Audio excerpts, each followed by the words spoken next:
This story happened to me about 2 years ago, just after the first lockdown was lifted. My kids were getting bored from their online studies, and my wife was also feeling the same. So we all decided to plan out and go for a night out.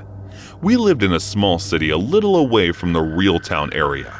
Our city was not too far from the mountain area. You can say that our city was the last residential place before that miles and miles long forest area. We all decided to go camping. The next day, I went to my office and applied for 3 days leave. I also mentioned my reason for the leave. I was a very sincere employee, and all my records were pretty clear, so the boss agreed to my leave application. From there, I went to the market and took some supplies we needed for camping. From there, I directly returned home. My 2 kids were waiting for me at the door. Oh, I forgot to tell you, I was a father of 2 kids, 1 son and 1 daughter. My little kid's name was Marks and Princess. You can call her Angel. And yeah, my better half, how can I forget her? Just call her Bridge. Alas, the most important member of my family, how can I forget about him? Call him Johnny. Though he was a dog, let me tell you a secret. You don't want to get crushed beneath my wife's sandals when never call him a dog in front of her. We planned everything and decided to go the next evening. As planned, I returned from my office early that day. My kids were already ready, and so was my wife. It was me who was late. My wife looked at me with her mesmerizing eyes, but the look in her eyes was not for love. I understood and ran into my room. I changed and came back to her within a few minutes. They had already placed everything into the car. The last thing that was left to say, "Let's go." We shouted and hence started our trip. It was already dark until then. After an hour of driving, we finally reached our destination. It was an open place covered by woods, but open from above. I selected this place so I could watch the moonlight clearly during the night. No better view could be found if we talk about camping. We climbed down from the car and pitched a tent in a spot just where we could get a proper moon view. We also pitched our kids' tents on our right side and one special tent for our special Johnny to our left. Meanwhile, my kid and my princess were playing with Johnny. I gathered some sticks from the nearby area and placed a bonfire to prepare our dinner. We had some dry fish which I purchased from a local market store, so we cooked it and had our dinner. After that, we enjoyed our time there, singing and dancing, especially Marks and Angel. Around 11:30 p.m., we decided to call it off for the night and went to our respective tents to sleep. I was always awake later than my family, and this night was no different. During the middle of the night, at the time of this event, I was sitting inside my tent, looking at the moon from the little open hole in our tent roof. Suddenly, my dog started to bark relentlessly. While it didn't cause much alarm, as it's not completely out of the ordinary for him, he was disturbing my wife and kids, so I hopped out of the tent to silence him. My kids were not much older, so they couldn't get scared too. I reacted to his bark a bit more quickly than usual. I made it to him within just 4 to 5 seconds. I shouted at him and asked him to get silent, but he was continuously barking while looking in that particular direction. I then turned my sight in his direction to determine what he was upset by. I looked there and was shocked. I felt like I was frozen at that particular spot. I couldn't believe my eyes for a minute. Directly in front of me, standing by the fire pit more than 10 feet away, a bear raised his head to make eye contact with me. I got scared and started loudly calling my deep sleeper wife's name again and again. I was also screaming, "Bear!" and "Bear!" alternating with her name. Only then I realized that I had a gun in my car, which I kept just in case of an emergency, and now was the time. I hopped into the car, which was placed just in front of our tent, and took out the gun. I pointed at the bear, and until this time, he was really close to me. Suddenly, my wife hopped out of the tent, and so did the kids. They started to cry after watching that giant bear in front of us. The bear remained standing at his place for a minute, like he was going to attack and kill us. But fortunately, at the same moment, the bear turned around and ran off. That day, our brave miniature Johnny thought he was tough and barked accordingly and unbelievably managed to scare off small animals. But this was something out of his league, and thank God I had a gun with me. That day I learned an important lesson, that we should always carry something like a gun or knife just for emergency cases. Just think, if I didn't have a gun with me, we all would have died that day, and no one would be here to tell you this story. Hey guys, thanks so much for all the support. If you haven't subscribed to the channel yet, please feel free to do so. Way back when I was about 14 or 15, me and two friends of mine were exploring the forest that surrounds our city. We are from Belarus, and our city was basically carved out from the forest during the time of Tsar. It was also the center of some very heavy fighting during the Great Patriotic War, or World War II to everyone else. So there are parts of the forest that are home to old bunkers, trenches, and even abandoned weapons and vehicles. Most of the more dangerous items have been removed over the years, but there are plenty for us to explore and loot. But as the time went on and our little adventures ate up more and more of the forest, we were forced to go deeper and deeper into the woods in order to get our exploration fix. That's how we found the old military barracks. And unlike many of the other places we found, we never ever went back to the barracks again. It began when we came across a rather steep hill. The trees were going in a way that meant you could grab hold of the roots in order to pull yourself up. And we were very excited because we hadn't been that deep into the forest before. The steep slope became something of a natural boundary for us, and passing it was something of a milestone. We scaled the hill and walked through the trees for about an hour. And then there were a collection of large rundown buildings that were in the process of being reclaimed by nature. In the past, it had only been the odd pillbox or roughly dug trench that betrayed the bloody conflict in the area I'd once seen, but to see some old Soviet military complexes was very exciting. It took us a while to pluck up the courage to finally wander into the big, dark buildings. But when we did, we soon grew more comfortable and began to split up to further explore the barracks. I remember digging through an old footlocker but finding nothing of note, as the barracks must have been stripped and abandoned long, long ago. Then, out of nowhere, heavy footballs had been spinning around to see my friend moving quickly through the barracks towards me. I asked him if he was okay, and what I saw was that he had nervous expressions on his face. And that's when he says, "I don't think we are alone here." You have to understand, my friend was always doing things like that, pranking me in all kinds of ways before laughing at how scared I got. I told him to shove his practical jokes up his backside, but he insisted. I swear to God, I think I saw someone in the other building. Again, I was about to tell him to pull the other one and that I was too old to fall for his ghost stories anymore. But I was silenced by what was undoubtedly a man's scream. It was loud, very loud, and it was close to a scream that sounded more like one of a terror one than one of pain. And the sound of it caused all the hairs on our necks and arms to raise before we ran out of the barracks and through the woods. I've never ran like that, and I have never run like that since. It amazes me how strong and how much stamina the body gets when fear enters the equation. That and how haphazardly we treated things that we had much respect for previously, as the big hill, before we had treated it with reverence.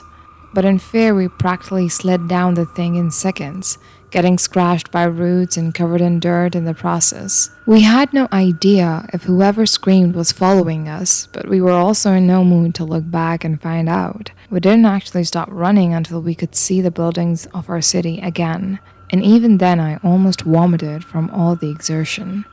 We never found out who was back there, as we didn't return for many, many years. And by that time it was deserted. But we think it was some kind of vagrant who was living there and simply wanted to scare us off by pretending to be a specter of something. Well, it worked, I know that much. And it made for the scariest experience I've ever had while exploring the area around my hometown. I grew up in Ohio in the 70s, and me and my childhood friend Joe were outside all the time we could manage it. Joe lived on a farm that bordered a pretty big forest, and my parents would drop me off in the morning, and we'd stay in the woods all weekend. We'd only come out for school. We loved pretending we were frontiersmen.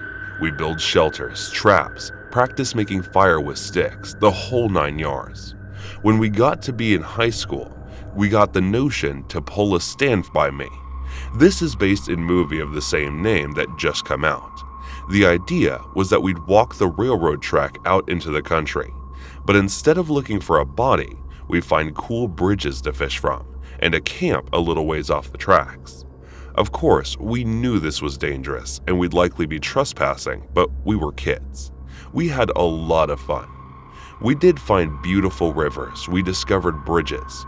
No one went till we fished. We hid from the trains. At night, we camped in the woods just near the tracks and made small hidden fires. Nothing bad ever happened. It was idyllic. In fact, it was so fun. We did it multiple times, never had a problem. After high school, me and Joe went our own ways. We both left home, but always stayed in touch and always tried to coordinate visits so we'd see each other occasionally. Well, one summer in the mid-90s, it worked out that we were both in town for about a week. We do stuff with family in the day, and at night we'd either catch drinks at a bar or sit outside Joe's house around a fire and talk about the old days. One night, Joe and I got to talking about our Stand By Me trips. Bellness Bills Your Beer, a heck of a mix. Soon, we decided to take a day, walk the rails camp one night and walk home. The day came. We started out early morning. We had my wife drop us off in our old spot where we used to start right outside her hometown. She thought this was absolutely crazy and made sure to mention it. When she pulled away, Joe suggested that instead of walking the usual route, we take the opposite direction just to be adventurous. We knew the land well, we had a map, so I gave her sure, and off we went. They was fun and little sad, but in a good way. We found a bridge and sat on the edge, smoked a joint and moved on. We had no fishing gear, but we brought some canned food and other stuff. Before night started to set in, we picked a spot to camp. It was a thick forested area, trees on every side of the train tracks, so you felt like you were in a tunnel. We brought small hammocks to sleep on, but before we set them up, we decided to do a little scouting of the perimeter. Now, this is what we used to do in the old days too. We'd walk the area around a little bit to make sure some dude's house wasn't just over the hill, and we were actually camping in their yard. We walked maybe 100 or so feet into the woods and up a small incline. We figured if we didn't see anything from on top of this short hill, we'd be fine. But when we got to the top, we saw an old building down at the bottom, about 100 yards into the woods. It was barely visible. We pondered over what to do. We both assumed it was a sugar shack or something because they didn't appear to be a clear road into it. From where we were, there didn't look to be anyone in it either. All was quiet. No movement could be seen. No lights.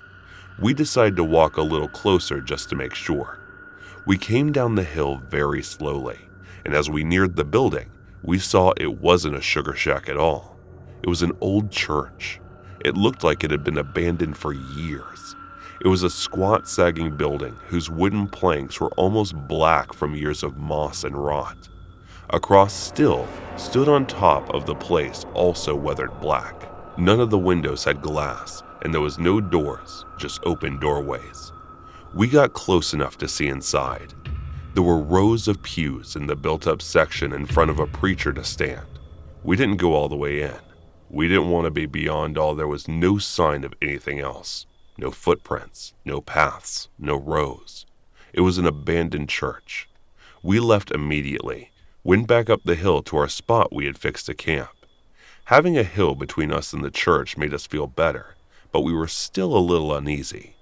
We chalked it up to the natural creepiness seeing a church in the middle of the woods would elicit. Besides, at this point, it was dusk, and we decided to pick up our hammocks and go to sleep and move on. Early morning. Night set in, and we landed our hammocks and shot the breeze. We began to hear there's something in the direction of the church. Our conversation about it went a little like this. Do you hear that? What is that? Sounds like people singing. And it did sound just like singing. We both slid right out of our hammocks and hunkered down, straining to hear more. We listened for a minute or two, and the singing continued, but it wasn't getting louder. Finally, we decided to creep back up the hill and see if we could spy where the sound was coming from. We would still move very quietly in the woods from the old days. It was second nature to us. The moon was barely out, and it provided enough light. So you wouldn't walk right into a tree, but it was near pitch black. We didn't use flashlights as we crept slowly up the hill, and we didn't talk. And we got to the top, we saw light in the distance. It was coming from the church, and the singing was coming from inside. Joe and I put our heads close together and had a rushed conversation that boiled down to, can you believe this? The light looked to be like candlelight from the way it flickered. And then we tried. We couldn't make out what was being sung. It sounded like church music, but in another language. We sat and watched for a while, trying to see who was in there, but we only saw occasional shadows. We had no intention of getting closer either. We had about a football field length between us, and we aimed to keep it that way. The singing continued for a bit, and then it stopped. After that, a booming male voice began to chant. I was already freaked out, but this voice thoroughly scared the life out of me. It sounded like some Old Testament preacher you could see in movies, but again, it was like he was speaking a different language because we couldn't understand a single word. Eventually, it got to where the single male voice would say something, and then a bunch of voices would answer in song. This lasted for a while, and then they all broke into this long, sustained wail that just kept getting louder. It got so loud and so disturbing that I covered my ears, and then it stopped. At this point, as I was just getting ready to say, all right, let's get out of here, when Joe put a hand on my shoulder and they're coming out. We were far enough away that we couldn't make them out really well, but what we could see was a line of figures walk out the open doorway or holding hands in single file. We can see some of them had flashlights, and they began to sing again, and the light from the flashlights began to move towards us in the hill. We booked it back down to our campsite, grabbed our stuff, and ran to the tracks. Once there, we ran down the tracks in the direction we had come from. After a few minutes, we stopped and looked back. We saw lights coming down the hill. Then they were moving erratically, like whoever was holding them was shaking them. We continued to run in spurts and walk as fast as we could. We eventually stopped seeing the lights and came to a road. Borrow map. We knew a small town was about 15 minutes down at 10. We walked there, got to our 24-hour gas station, and called my wife to come get us. My wife and other friends all just thought it was kids messing around. But I heard those voices, and they shouldn't sound like kids to me. Not sure who those people were, but it was definitely the creepiest thing that happened to me out in the woods.